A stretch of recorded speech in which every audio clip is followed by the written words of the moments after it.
ద్వితీయోపదేశ కాండము 8వ అధ్యాయం 7వ వచనం చూడండి. నీ దేవుడని యెహోవా నిన్ను మంచి దేశంలో ప్రవేశపెట్టును. చాలు. పరిశుద్ధుడైన మా తండ్రి, మీ పరిశుద్ధ నామమును బట్టి వందనాలు స్తోత్రాలు చెల్లిస్తున్నాను ప్రభు. దయగల మా తండ్రి, జీవము కలిగిన మా ప్రభువా, నీ వాక్కుతో నింపబడునుగాకని ప్రార్థిస్తున్నాను.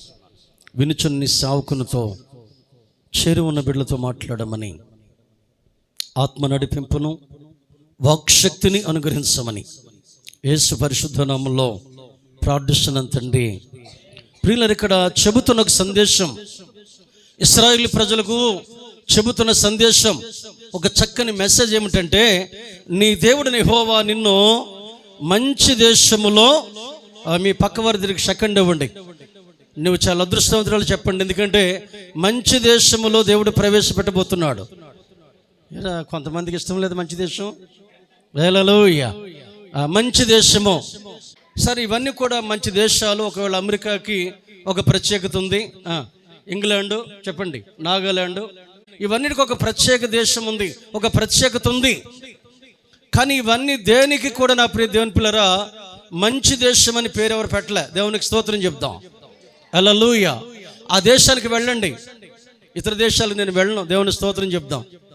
ఇతర దేశాలకు నేను వెళ్ళదలుచుకోలే.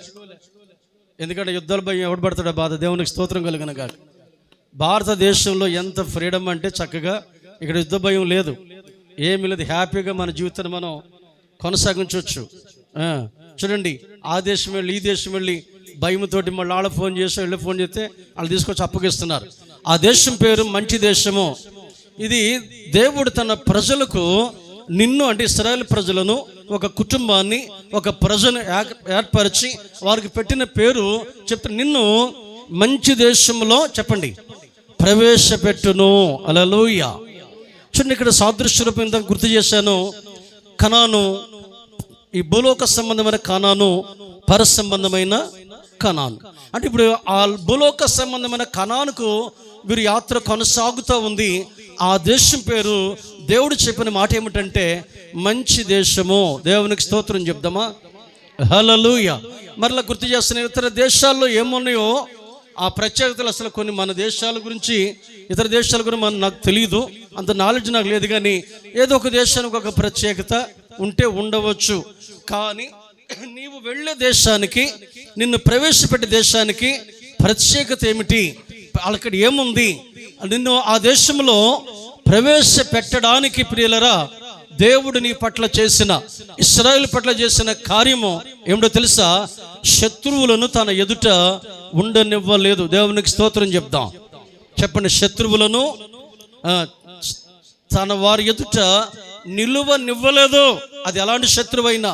ఈరోజు ఆలోచించు, ఈ లేఖనాల నుండి మనం అన్వయించుకోవాలా. ఈ లేఖనాల నుండి మనకు కొన్నిసార్లు మనమే దాన్ని స్వీకరించాలా. ఒకళ్ళు నా గురించి మాట్లాడుతుండేమో, శత్రువుని ఎదుట నిలబడలేడు, శత్రువు నా ఎదుట నిలబడలేడు. వాడెంత బలవంతుడైనా, వాడెంత ఎత్తరైనా, వాడు ఆలోచన ఏమైనా, వాడెంత జ్ఞాని అయినా, వాడెంత పరాక్రమశాలి అయినా, వాడు నా ఎదుట నిలవనివ్వడు దేవుడు. హల్లెలూయా. తర్వాత అద్భుతాలు చేస్తాడు. ప్రియమైన దేవుని పిల్లరా, ఇశ్రాయేలు ప్రజల ఆహారం కొరకు మన్నాతో పోషించాడు. ఎన్ని సంవత్సరాలు? 40 సంవత్సరాలు. వారు పొయ్యి పెట్టి వండుకోలే. అక్కడ బయలుదేరిన పిల్లలు పుట్టారు, మధ్యలో పుట్టారు కదా, వాళ్ళ బట్టలు అక్కడ జుబ్బా వేస్తే ఆ జుబ్బా కూడా పెరుగుతూ వచ్చింది. దేవునికి స్తోత్రం కలుగును గాక. హల్లెలూయా. ఆ జుబ్బా కూడా పెరుగుతూ వచ్చింది. షార్ట్ నిక్కర్లు వేస్తే కాలుతో పాటు ఆ నిక్కర్లు కూడా పెరుగుతూ వచ్చాయి. చెప్పులు తెగిపోలే, కాపు వాయులే, మరి కాలు వాపు రాలేదు, బట్టలు మాసిపోలే, ఏమి లేదు. అది అద్భుతాలు చేస్తూ తన వారి పట్ల అలాగూ వచ్చాడు. ఏం చేశాడు? వారు మంచి దేశంలోకి వెళ్ళడానికి ఏం చేశాడంటే, దేవుడు అద్భుతాలు చేశాడు, ప్రేమించాడు, ఆజ్ఞలు ఇచ్చాడు, నిన్ను ప్రోత్సహించాడు. ఆజ్ఞలలో చెప్పిన మొట్టమొదటి ఆజ్ఞ ఏంటి?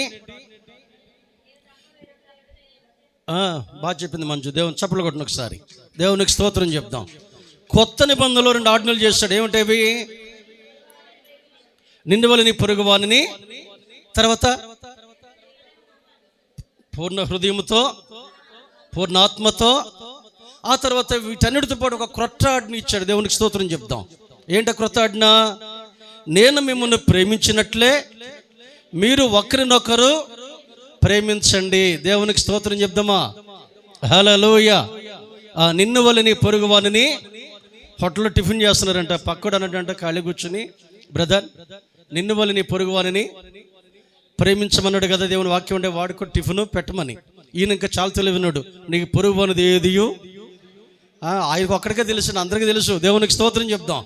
ప్రియమైన దేవుని పిల్లల, కొనసాగుతుంది యాత్ర. చెప్పండి, యాత్ర కొనసాగుతూ. ఏం చేశాడు నీ కొరకు? ఏం చేశాడు ఈ మధ్యాహ్న కాలపు వేళ? దేవుడి కొరకు ఏం చేశాడు? ఏం చేస్తే నువ్వు ఇలా ఉన్నావు? ఏం చేస్తే ఈ స్థితిలో ఉన్నావు?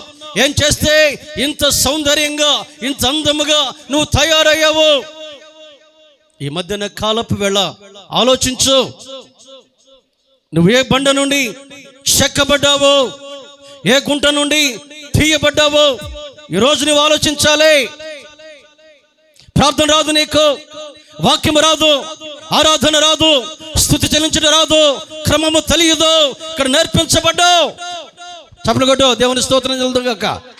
హల్లెలూయా. నువ్వేం చేస్తే ఈ స్థితిలో నువ్వు ఉన్నావు? ఆయన ఏం చేశాడు? ఏం చేసి నిన్ను ప్రోత్సహించాడు? ఏం చేసి నిన్ను మంచి దేశంలో ప్రవేశపెట్టాలని ఆశపడుతున్నాడు? వెనుదిరిగి చూస్తే దేవుని కార్యాలు జరిగాయి. దేవుని కార్యాలు జరిగాయి. చేశాడు ఆయన. తన సొత్తు, తన ప్రజలు, తన ప్రజల మీద తన కనుదృష్టి నిలిపి ప్రజల మీద చెయ్యి చాపి శత్రువు అన్నవాడిని ఎవరిని కూడా నివ్వని కార్యాలు చేస్తూ ఆయన వచ్చాడు. ఆయన చెబుతున్న మాట, నా ప్రియమైన దేవుని పిల్లరా, ఇదిగో నిన్ను మంచి దేశంలో ప్రవేశపెట్టబోతున్నాడు. హల్లెలూయా, హల్లెలూయా. చెప్పను కదా, ఇతర దేశాలు చాలా మన దేశంలో ప్రత్యేకత ఉంది. ఇతర దేశాల్లో ఒక్కొక్క దేశం ఒక్కొక్క ప్రత్యేకత ఉండొచ్చు. కానీ నిన్ను ప్రవేశపెట్టే దేశానికి ఏముంది? అందులో ఏముంది? హల్లెలూయా. ఏముంది అక్కడ? దేవునికి స్తోత్రం చెప్తే సింపుల్గా మనం చెప్తాం. కనాను దేశంలో ఏముందంటే పాలు తేనెలు. పాలు ప్రవహించింది అక్కడ? పాలు ఏం ప్రవహించలే. తేనె ప్రవహించిందా? పని ఉందనుకుందాం. ఎందుకంటే మన వాళ్ళు తెలివైన వాళ్ళు ఉన్నారు కాబట్టి యోనా తాను కర్ర చెప్పండి ముంచెత్తాను తిన్నాడు కదా, ఓకే మంచిదే. సరే, దానితో పాటు ఏమున్నాయి అక్కడ? నిన్ను ప్రవేశపెట్టే దేశానికి ఏమున్నాయి? చదవండి, లెక్కట్టండి అమ్మ.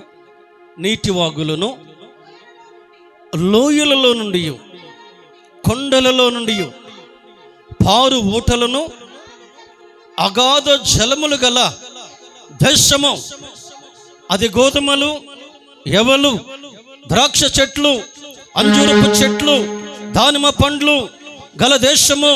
వలెవ నూనెయు తేనెయు గల దేశము.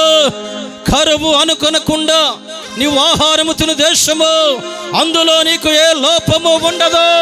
చప్పట్లు కొడు ఒకసారి. హల్లెలూయా, హల్లెలూయా.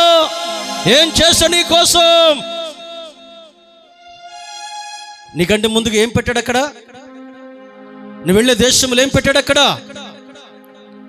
చెప్పండి. అక్కడ నీటి వాకులు, అక్కడ ఆహారం ఉంది. అవన్నీ కూడా ఆహారానికి సాదృశ్యం. హల్లెలూయా. అక్కడ ఆహారానికి సాదృశ్యంగా ఉంది. ఏ ఆహారం కొరకు నువ్వు ఇబ్బంది పడ్డావో, ఏ ఆహారం కొరకు నువ్వు ఎదురు చూసావో, ఏ పోషణ కొరకు నువ్వు ఎదురు చూసావో, ఏ పోషణ కొరకు నువ్వు తిరుగులాడావో, అది లేకుండా సమృద్ధి గల ఆహారాన్ని, సమృద్ధి గల జీవ జల నదులను నీకు ఇవ్వబోతున్నాడు. దేవునికి స్తోత్రం చెప్దాం. హల్లెలూయా. అంత మాత్రమే కాదు, అక్కడ చూడండి, అందులో నీకు ఏ లోపము. హల్లెలూయా.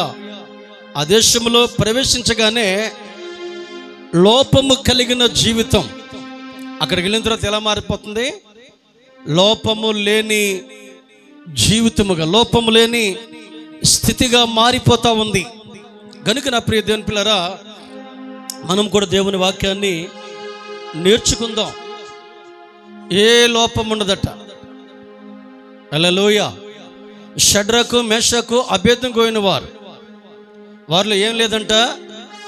చదవండి. మొదటి అధ్యాయం 3వ వచనం చదవండి. దానియేలు గ్రంథంలో ఏముండాలి, ఏం లేదట. చదవండి ఒకసారి. రాజు అష్పెనజు అను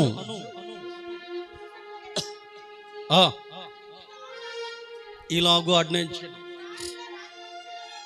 ఇశ్రాయేలులో రాజా వంశములో ముఖ్యులై దేవునికి స్తోత్రం చెప్దాం. ఏ సౌందర్యం అది? లోపము లేని సౌందర్యము. ఇక్కడ 2 సౌందర్యాలుగా మనం తీసుకోవచ్చు.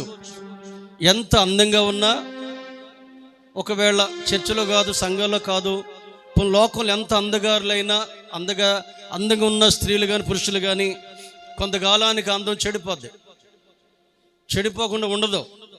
కానీ ఆత్మీయ సౌందర్యం దినదినము అభివృద్ధి చెందుతూ ఉంది. హల్లెలూయా. భౌతిక సంబంధమైన సౌందర్యం ఏదో ఒక రోజు నిన్ను విడిచి వెళ్ళవచ్చు. కానీ ఆత్మీయ సౌందర్యం దినదినము అభివృద్ధి చెందాలి. అంటే సందర్భం కాదు, కానీ ఇక్కడ దేశంలో లోపము ఉండదని చెప్తున్నాడు. అక్కడ చూడండి, ప్రతిదానికి అర్థాలు ఇచ్చాడు, అర్థాలు ఉన్నాయి. ఇప్పుడు అది టైం కాదు, కానీ కొన్ని మనం నేర్చుకోవడానికి వీలుగానే కొన్ని మాటలు మనం వినాలని ఆశపడుతూ ఉన్నాను. ఇక్కడ ఈ కనాను దేశం మనం చూసాం. ఈ కనాను భౌతిక సంబంధమైన కనానులో నీళ్లు ఉన్నాయి, గోధుమలు ఉన్నాయి, ఎవలు ఉన్నాయి, ద్రాక్ష చెట్లు ఉన్నాయి, అంజూరపు చెట్లు ఉన్నాయి, దానిమ్మ పండ్లు ఉన్నాయి. దేశం అన్నీ అక్కడ ఒలీవ తేనెయు, ఒలీవల నూనెయు, ఇవన్నీ నీకేది తక్కువ కాదు. నువ్వు ఎక్కడికి వెళ్ళక్కర్లే, ఎవరిని ఆశ్రయించక్కర్లే. ఆ దేశంలో పెట్టాడు ఆయన ముందుగానే, నీకు కావలసినవన్నీ పెట్టాడు అక్కడ. ప్రియులరా, ఈ ప్రజలను, ఆ తరం ఇశ్రాయేలు ప్రజలను నడిపించడానికి మోషే, అహరోను, మిర్యాములను ఏర్పరచుకుని ఆ యాత్ర కొనసాగింది. కానీ నా వరకు వచ్చేసరికి ఏదో గింజలతోటో లేదంటే గోధుమలతోటో ఎవలతోటో సరిపోలే. నా ప్రియ జనులారా, మనము పరమ కనాను వెళ్ళడానికి ఆయన చేసిన త్యాగము, సిలువ వేయబడ్డాడు. దేవునికి స్తోత్రం చెప్దాం. హల్లెలూయా.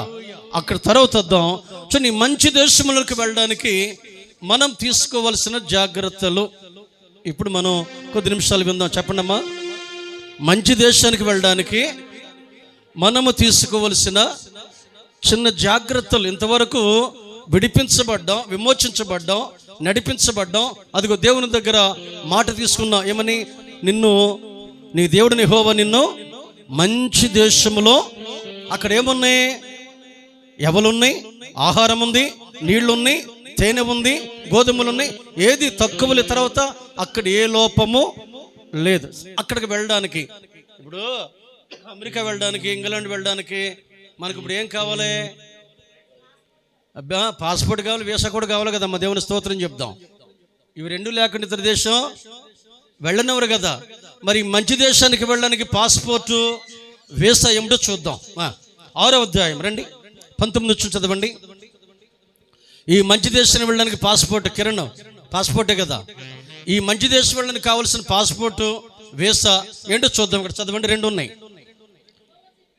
యెహోవా చెప్పిన ప్రకారము నీ పితరులతో ప్రమాణము చేసిన ఆ మంచి దేశములో నీవు ప్రవేశించి దాన్ని స్వాధీనపరుచుకున్నట్లు నీవు యెహోవా దృష్టికి యథార్థమైనది, ఉత్తమమైనది. దేవునికి స్తోత్రం చెప్దాం. హల్లెలూయా. ఆదివారం కనుక మరి సభల్లాగా మీటింగ్లు అయితే మామూలుగా వెళ్తాం. మరి ఆదివారం కాబట్టి సంఘంతో మాట్లాడాలా, ఎవరన్నా ఎదుటి కనపడితే మా తమ్ముడు రాంబాబులు ఉంటే మాట్లాడాలా, మాట్లాడితే వాక్యం చెబుతూ ఉండాలి. దేవునికి స్తోత్రం చెప్దాం. హల్లెలూయా.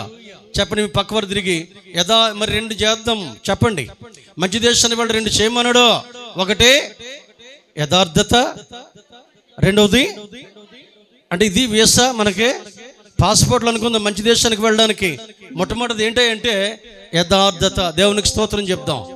ఏంటంట? యథార్థత. ఈ యథార్థత నా ప్రియ దేవుని పిల్లరా, చిన్న వాటిలో కోల్పోతాం, చిన్న వాటిలో కోల్పోతాం. యథార్థత అనేది ఎక్కడ దాకా ఎందుకు? నమ్మకత్వం, యథార్థత అనేది కోల్పోతాం. చూడండి ప్రియ దేవుని పిల్లరా, ప్రతి దాంట్లో దేవుడు యథార్థ కోరుకుంటున్నాడు. భర్త ప్రయాణం వెళ్ళొస్తాడు, షట్ట తగిలిస్తాడు, డబ్బులు తీస్తాం, భర్తకే బిడ్డలకే బట్టలు కొంటాం, కానీ ఆయనకి తెలియదు. దేవుని స్తోత్రం చెప్తాం. ఎవరో తెలీదు, భర్తకు తెలియదు. కొనేది ఎవరికే? పిల్లలకు కొంటాం, తర్వాత భర్త కొంటాం. ఒక 100 రూపాయలు తీస్తాం, లేదా మొత్తం మీద ఇప్పుడు 100 ఎక్కడుండి అన్ని 500 పేపర్లకి దేవుని స్తోత్రం కలిగిన కాక అది తీస్తాం, దాస్తాం. అక్కడ నువ్వేం చేస్తున్నావు? యథార్థతను కోల్పోతున్నాం. యథార్థతను నీ జీవితంలో చిన్న చిన్న వాటిలో యథార్థతను కోల్పోతున్నావు. చూడండి, ఈరోజు నా ప్రియ దేవుని పిల్లలారా, నీకు అప్పగించిన నీ భార్య, నీకు అప్పగించిన నీ భర్త, నీకు అప్పగించిన పిల్లలు, బాధ్యత నీదే. ఎక్కడికి? మంచి దేశానికి వెళ్ళడానికి, మంచి దేశంలోనికి అడుగు పెట్టడానికి, మంచి దేశంలోనికి ప్రయాణం చేయడానికి తీసుకోవాలని జాగ్రత్తలు మీవే, నావే. కనుక ఇక్కడ మాట్లాడుతున్నాడు యథార్థత. చెప్పండి, కొద్ది 2 నిమిషాలు యథార్థత కోసం ఉందాం. చదువు ఒకసారి. యథార్థవంతుల కొరకు ఏం జరిగిందో బైబిల్లో 97:11 వచనం. యథార్థవంతుల కొరకు ఏం జరిగిందో చూద్దాం ఒకసారి. యథార్థవంతుల కొరకు ఏం జరిగింది? నీతిమంతుల కొరకు వెలుగును, యథార్థ హృదయుల కొరకు దేవునికి స్తోత్రం చెప్దాం. చూడండి, మన హృదయంలో యథార్థత ఉంటే మన కొరకు దేవుడు ఏమి విత్తాడు? ఆనందము విత్తాడు. దేవునికి స్తోత్రం చెప్దాం. ఈ ఆనందము కొరకు, సంతోషము కొరకు ప్రజలు చేయరాని పనులు చేస్తున్నారు. అంటే మరి రకరకాల ప్రయాణం చేస్తున్నారు, త్యాగాలు చేస్తున్నారు, అన్నీ చేస్తున్నారు. ఏమి లేదంటే సంతోషం లేదు, ఆనందం లేదు, ఏదో కొదవ, ఏదోటి లేమి వెంటాడుతూ ఉంది. ఇక్కడ నా ప్రియ దేవుని పిల్లరా, నీవు నేను జాగ్రత్తగా మన జీవితాల్లో యథార్థతను కొనసాగిస్తే, యథార్థతగా జీవిస్తే ఏం జరుగుతుంది? మొట్టమొదటిగా నీ కొరకు ఆనందము విత్తబడింది. ఆల్రెడీ విత్తబడింది, అది మొలకెత్తింది, చిగురించింది, ఫలిస్తూ ఉంది. చిన్నది విత్తనం విత్తాడు, అనేకమైన పంటలు, రాసులు, జలరాసులు, విత్తన రాసులు, గోధుమ రాసుల వలె నీకు పోగు చేసి ఉంచాడు. దాని పేరేమిటంటే యథార్థత. దేవునికి స్తోత్రం చెప్దాం. హల్లెలూయా. యథార్థత చాలా అవసరము. మనిషి తండ్రి కుమారుడు దగ్గర, కుమారుడు తండ్రి దగ్గర, భార్య భర్త దగ్గర, భర్త భార్య దగ్గర, పిల్లలు, టోటల్గా కుటుంబం యథార్థత ఉండవలసిందే. రెండవది 84:11 ఏం చెప్తున్నాడు ఆయన? 84:11 84 నీ దేవుడనే యెహోవా సూర్యుడును కేడెమునై ఉన్నాడు. యెహోవా కృపయు ఘనతయు అనుగ్రహించును. యథార్థముగా ప్రవర్తించు వారికి దేవునికి స్తోత్రం చెప్దాం. హల్లెలూయా, హల్లెలూయా, హల్లెలూయా, హల్లెలూయా. కీర్తనకారుడు తన హృదయంలో నుండి వెలువడినటువంటి సత్యం, ఏ మేలును చేయక మానడు ఎవరైనా సత్యవంతుడు. ఆయనెవరు? యథార్థవంతుడు. ఆయనెవరు? బాహుబలము కలిగిన దేవుడు. ఆయన వెళితే ఎర్ర సముద్రం చీలలేదా? ఆయన వెళితే గొలియాతు కూలిపోలేదా? ఆయన వెళితే యుద్ధంలో జయము రాలేదా? యోర్దాను చీలలేదా? అగ్ని దిగి రాలేదా? శత్రువు కాల్చబడలేదా? ప్రియులరా, ఆ మంచి దేశములో అడుగు పెట్టడానికి వెరీ సింపుల్ చేయగలిగినవే. ఇవి భారమైనవి కావు, ఏమేమి కావు, మనందరూ చేయవలసినవే. అందులో అంటాడు, అయ్యా మీరు ఆ మంచి దేశములో ప్రవేశించడానికి ఒకటి యథార్థత. దేవునికి స్తోత్రం చెప్దాం. ఈ యథార్థ పరులకు ఏం జరిగిందంట? ఆనందము విత్తబడింది. రెండవది, ఏ మేలును చేయక, ఎవరైనా దేవుడే ఆయన చేసినప్పుడు మనుష్యులు చేస్తేమి, చేయకపోతేమి, మనుషులు నమ్ముకునుట కంటే యెహోవాను నమ్ముకొనుట మేలు. రాజులను ఆశ్రయించుట కంటే యెహోవాను ఆశ్రయించుట, యెహోవాను ఆశ్రయించిన నరుడు ధన్యుడు, యెహోవాను నమ్మిన నరుడు ధన్యుడు. కనుక ఇక్కడ యథార్థంగా ఉంటే ఇదేమన్నా బండరాళ్ళు మోసుకొని వెళ్ళేది కాదు. మన హృదయంలో జరిగే ప్రక్రియ. దేవునికి స్తోత్రం చెప్దాం. హల్లెలూయా. తర్వాత ఏం జరిగింది? కీర్తన గ్రంథంలో 78:6 చూడండి. త్వరగానే వెళదాం. కీర్తన గ్రంథంలో 78:6 చూడండి. యథార్థ హృదయులు కాక దేవుని విషయమై స్థిర మనస్సు లేని వారై తమ పితరుల వల్లే తిరగబడకయు మూర్ఖతయు తిరుగుబాటును గల ఆ తరమును పోలి ఉండకయు వారు ఆయన ఆజ్ఞలు గైకొనున్నట్లును నియమించిన. దేవునికి స్తోత్రం చెప్దాం. ఇక్కడ వారిని పరిచయం చేస్తున్నాడు. వారు యథార్థవంతులు లేరట. దేవునికి స్తోత్రం చెప్దాం. వారి హృదయాల్లో ఏమి లేదు, యథార్థత లేదు. ప్రియమైన దేవుని పిల్లరా, జాగ్రత్తగా మన వాక్యాన్ని విందాం. ఆ మంచి దేశంలో అడుగు పెట్టడానికి దేవుడు కోరుకునే, సరే వీసా కానివ్వండి, పాస్పోర్ట్ పక్కన పెడదాం, దేవుడు కోరుకునే కొన్ని మాటలు ఏంటంటే, మొట్టమొదటి నీలో నాలో ఏం కోరుకుంటాడంటే యథార్థత. ఆ యథార్థవంతులుగా ఆయన ఏం చేస్తున్నాడు? ఏ మేలును, తర్వాత ఆనందము విత్తబడింది. ఆనందము విత్తబడింది, ఏ మేలు చేయక మానడు. అయితే ఒక హెచ్చరిక ఏం చేస్తున్నాడు? వారి పితరుల వల్ల మీరు ఉండవద్దు. వారు యథార్థవంతులుగా లేరు. దేవుని దగ్గర ఏదో ఒక కోణములో వారు తప్పిపోయారు. కనుక ఏం చేశాడు? ఇప్పుడు మనకి ఆధారం ఏంటి చెప్పండి? ఆజ్ఞలు. దేవుని స్తోత్రం చెప్దాం. ఆయన శాసనాలు మనకిచ్చాడు. హల్లెలూయా. అంతకుముందు వారు పొరపాటు చేయడానికి ఆధారము లేదు. మనం పొరపాటు చేయకుండా ఉండడానికి, పొరపాటు చేస్తే శిక్ష భరించడానికి ఆధారం ఏమిటంటే దేవుని వాక్యం ఇచ్చాడు మనకి. దేవునికి స్తోత్రం చెప్దాం. హల్లెలూయా. ఆధారం ఏంటి? దేవుని వాక్యం ఇచ్చాడు మనకి. ఇప్పుడు మనం తప్పించుకోవడానికి వీలు లేదు. హల్లెలూయా. గనుక నా ప్రియమైన దేవుని పిల్లలారా, ఆ మంచి దేశంలో ప్రవేశించటానికి ఆయన ఏం చేశాడో అద్భుతాలు చేశాడు, ప్రేమించాడు, విడిచిపెట్టలే, వెన్నంటే ఉన్నాడు, ప్రోత్సహించాడు. తర్వాత ఆ మంచి దేశంలో అడుగు పెట్టడానికి కావలసిన జాగ్రత్తలు చెబుతూ వస్తున్నాడు. రెండింటి దారి మొదలు పెట్టాం మనం. ఒకటి యథార్థత. హల్లెలూయా. రెండవది ఉత్తమము. చూడండి, యథార్థత అనేది ఒక రాజు, అన్య దేశపు రాజు కూడా యథార్థత కలిగి ఉంటే దేవుడు ఏం బహుమానం ఇచ్చాడు చూద్దాం. ఆదికాండం 20:6 చూడండి. ఆదికాండం 20:6 ఒక అన్య దేశపు రాజు ఎంత యథార్థంగా ఉన్నాడో చూస్తే, అబ్రహాము 26 చూడమ్మా. అందుకు దేవుడు అవును అబ్బా యథార్థ హృదయముతో నీవు దీన్ని చేసితేవని. ఒకసారి అక్కడ ఆగము. ఒకసారి దేవుడేమన్నాడన్నా? నేను ఎరుగుదును. దేవుని స్తోత్రం చెప్దాం. ఆయనకి ఏంటి ఇక్కడ రివార్డు 2 ఇస్తున్నాడు. ఒకటి, నేను ఎరుగుదును. హల్లెలూయా.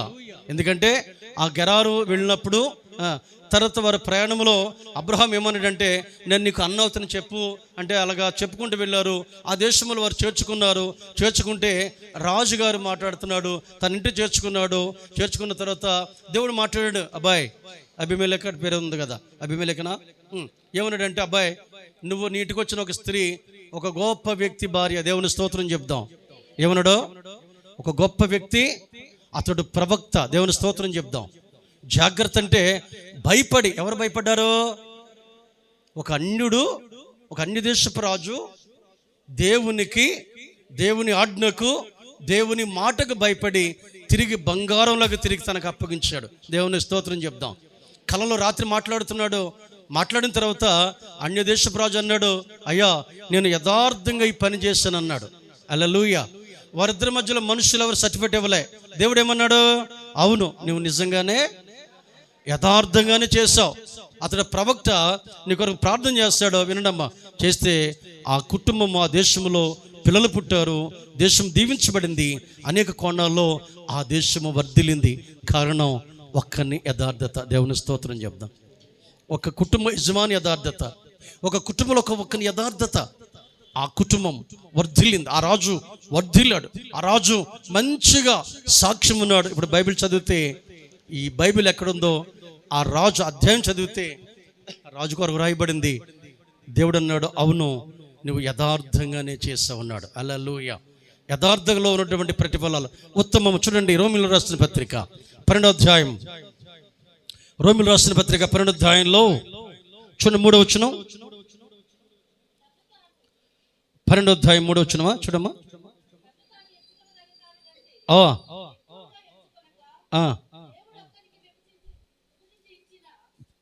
అమ్మ రోమ 12:2 వచనం చదవమ్మా. మీరు ఈ లోక మర్యాదను అనుసరింపక ఉత్తమమును అనుకూలమును సంపూర్ణమునయ్యున్న దేవుని చిత్తమేదో పరీక్షించి తెలుసుకున్నట్లు మీ మనస్సు మారి నూతన మగుట వలన,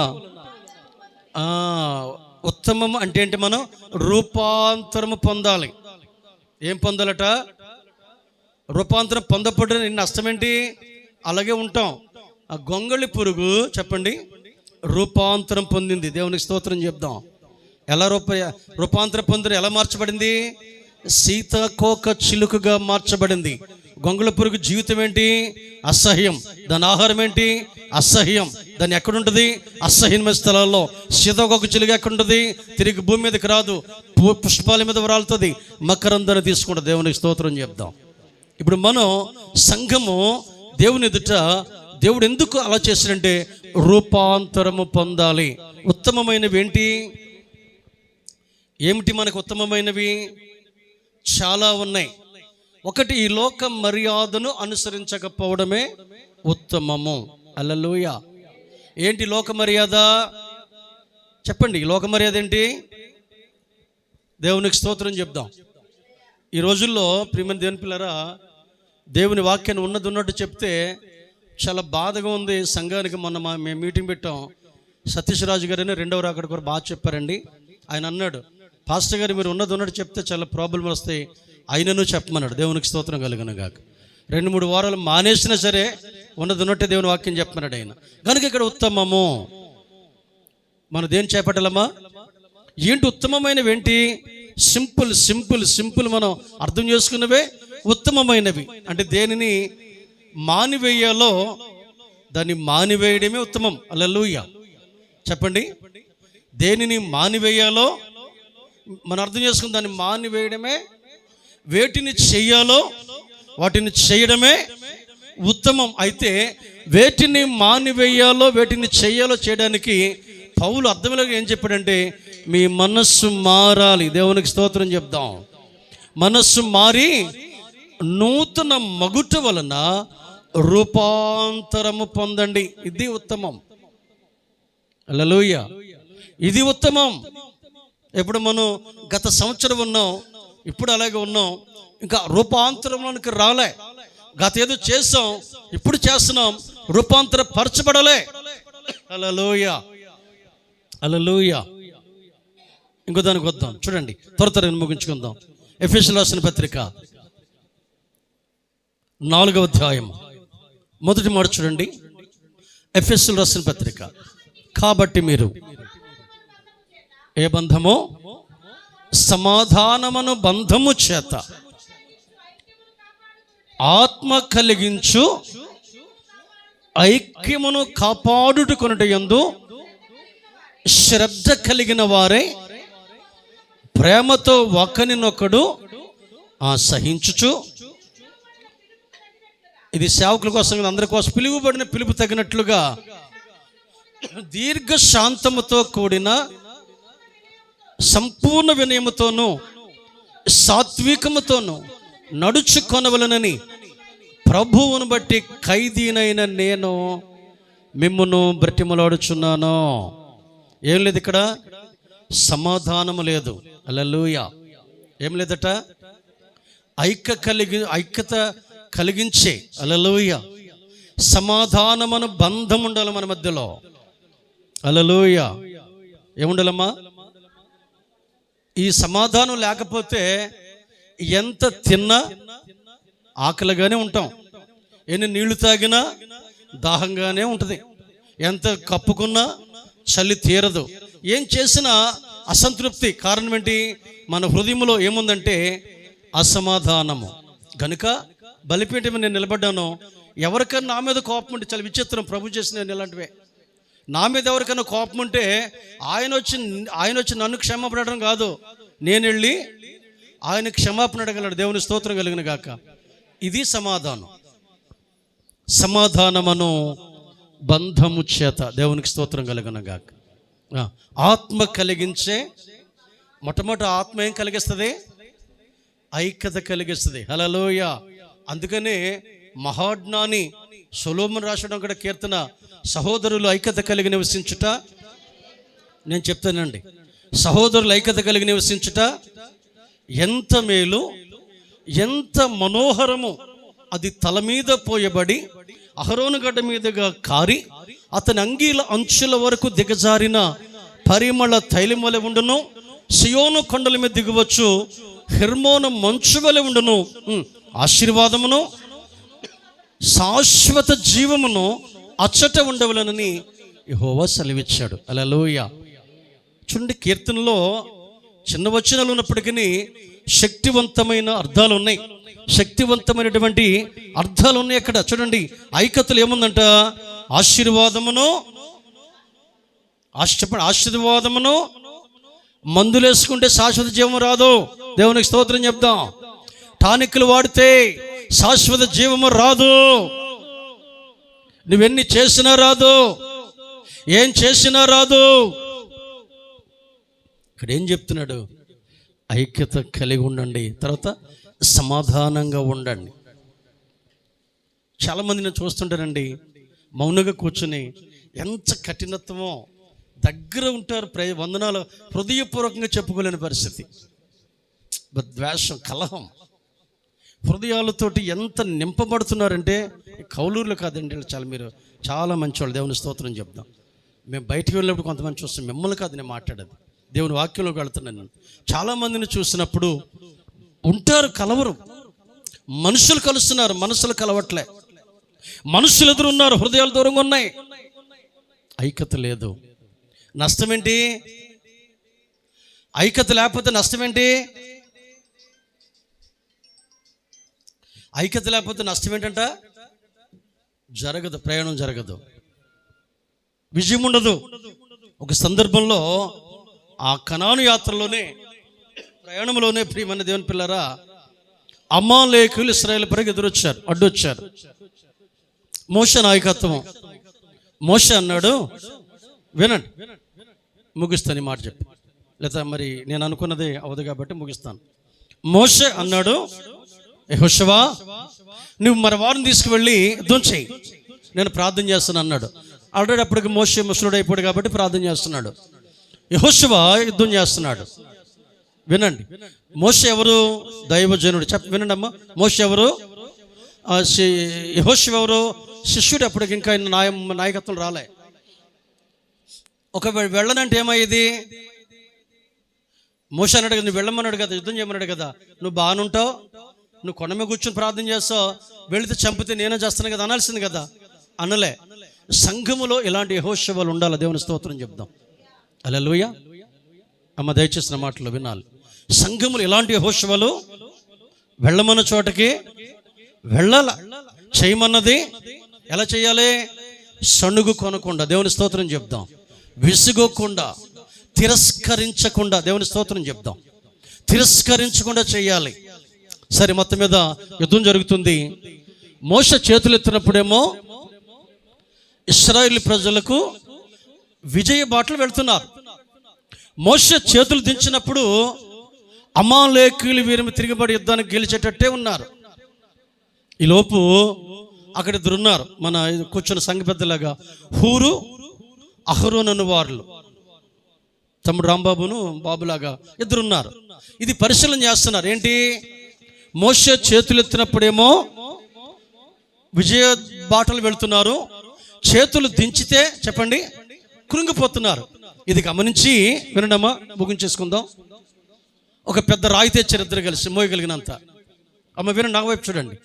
రాయి తెచ్చి కూర్చోమని మోషే రాయి మీద కూర్చున్నాడు. చూడండి, ఇటు పక్కన హూరు, ఇటు పక్కన అహరోను వాళ్ళు సపోర్టర్స్గా ఉన్నారు. దేవుని స్తోత్రం చెప్దాం. ఇప్పుడు మోషే చేతులు దించుతాడు, చేతులు ఎత్తుంటాడా? అంటే భారం మోసేది ఎవరు ఉన్నారు ఇక్కడ? దేవుని స్తోత్రం చెప్దాం. అంటే సంఘములు ఎవరు ఉండాలి? చెప్పిన వెంటనే వెళ్ళే యెహోషువలు ఉండాలి. దైవజనుని భారము భరించే వీరు కూడా ఉండాలి. దేవునికి స్తోత్రం చెప్దాం. హల్లెలూయా. సరే, మొత్తం యుద్ధం చేశారు. గెలిచారు, ఓడిపోయారా? గెలిచారు. ఆ గెలుపులో మనకు మూలాధారం ఏంటి? గెలుపు కంటే దేవుడే, కానీ వారి మధ్యలో ఏముంది? ఐక్యత ఉంది. దేవునికి స్తోత్రం చెప్దాం. వెళ్ళను అంటే నష్టమేం లేదు.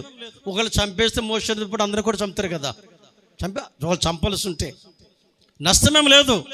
కానీ యెహోషువ యుద్ధానికి వెళ్తున్నాడు. ఎక్కడికి వెళ్తున్నాడు? యుద్ధానికి వెళ్తున్నాడు. అక్కడ చంపేస్తారు, భయపడలే. చూడండి, యెహోషాపాతు చెప్తున్నాడు, వినండి. యెహోవాను నమ్ముకొనుడి, మీరు బ్రతుకుతారు. ఆయన ప్రవక్త నమ్ముకొనుడి, మీరు కృతార్థులవుతారు. దేవుని స్తోత్రం కలుగును గాక. బబులోను దేశంలో దానియేలు, షడ్రకు, మెషకు, అబేద్నెగో అయిన వారు 4 ఉన్నారు. అక్కడ సైకో రాజు కూడా ఉన్నాడు. దేవుని స్తోత్రం చెప్దాం. కలగన్నాడు, కళ మర్చిపోయాడు. ఇప్పుడు ఆ దేశపు జ్ఞానులు పిలిచేమన్నాడంటే, ఒరే అబ్బాయి, నేను కలగన్నాను, ఆ కళ భావాన్ని కూడా మర్చిపోయాను. ఇప్పుడు నాకు కళ చెప్పాలి, దాని భావం చెప్పాలి, అయితే మీరందరూ కూడా పేకలు కోసేస్తామన్నారు. హల్లెలూయా. మొత్తం మీద జ్ఞానులు వచ్చారు, ఒక్కడు కూడా చెప్పలే. రాజుగారి కోపం వచ్చాడు, రే, మన దేశంలో జ్ఞాని అనేవాడు ఎవడు కూడా బ్రతకూడదు. ఈ శాసనం విడుదలైంది. చెప్పండి, ఏం విడుదలైంది? అప్పుడు ఒక ఆయన విన్నాడు. ఎవరో? దానియేలు విన్నాడు. తర్వాత చదువు 2:17 చదువుకోండి. విని చూడండి. అమ్మ వినండి, ఆ మాట వినండి. తన స్నేహితుడికి వచ్చి అన్నాడు, ఒరే నాయన, చదువు 17 చదవమ్మా. 2:17. దానియేలు పోయి స్నేహితులైన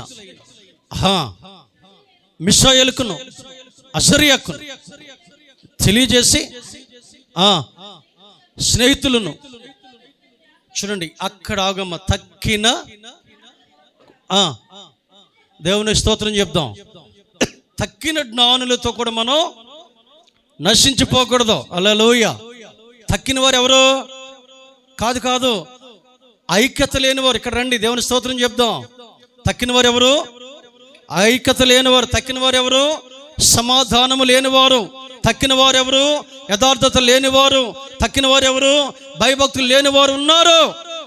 వారితో పాటు మనం నశించిపోకూడదు, రండి అని ఈ ముగ్గురు ప్రార్థన చేస్తున్నారు. ఈయన కనిపెడుతున్నాడు. ఆ రాజుగారి కన్న కళ ఏంటో చెప్పండి. ఏం కళ కన్నాడో ఆ భావం ఏమోటి చెప్పేశాడు. సరే, మొత్తం మీద అక్కడ మరణ శిక్ష పోయింది. కారణం ఏంటి? ఐక్యత. దేవుని స్తోత్రం చెప్దాం. ఏంటంట? ఐక్యత. దేవునికి స్తోత్రం చెప్దాం. చూడు, ఇక్కడ ఐక్యత ఏం కలిగిస్తుంది? ఎఫెసీ రాసిన పత్రికలో సమాధానము కలుగు చేస్తూ ఉంది. హల్లెలూయా. దయచేసి, నేను మొన్న తెల్లవారుజామున ప్రార్థన చేసి పడుకుంటే 3 గంటలకి మేఘములో యేసు ప్రభు రూపాన్ని చూశాను. ఆయన దిగి వస్తున్నాడు. దేవునికి స్తోత్రం చెప్దాం. కలలో కనుక ఆయన 2వ రాకడ సమీపంగా ఉంది. ఒకవేళ ఇతర ప్రాంతాల వలె మీరు అసమాధానంగా ఉండకండి. దేవుని స్తోత్రం చెప్దాం. సమాధానం లేకపోతే ఏంటి? పరలోక రాజ్యం వెళ్ళడానికి అనర్హులు. దేవుని స్తోత్రం చెప్దాం.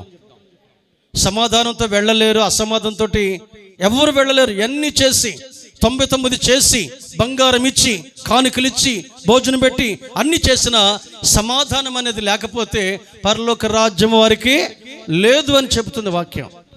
గనుక నేను ఎక్కడో మొదలెట్టాను, ఇక్కడికి వచ్చాను అనుకోకండి.